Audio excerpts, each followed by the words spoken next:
Pertama-tama kita lipat 2 dulu. Habis itu ujung ini ambil ke atas. Dan harus rapi. Dan habis itu dibalikkan. Habis itu dibalik. Dan di ujung ini dilipat lagi ke atas.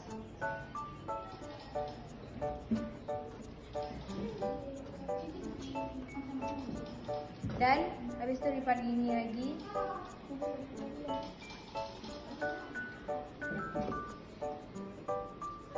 Dan habis itu dari ujung ini kayak petak kecil aja seperti ini. Habis itu ke belakang lagi, dari atas sampai ke belakang, dan ke atas lagi, dan ke belakang lagi, sampai menjadi seperti ini.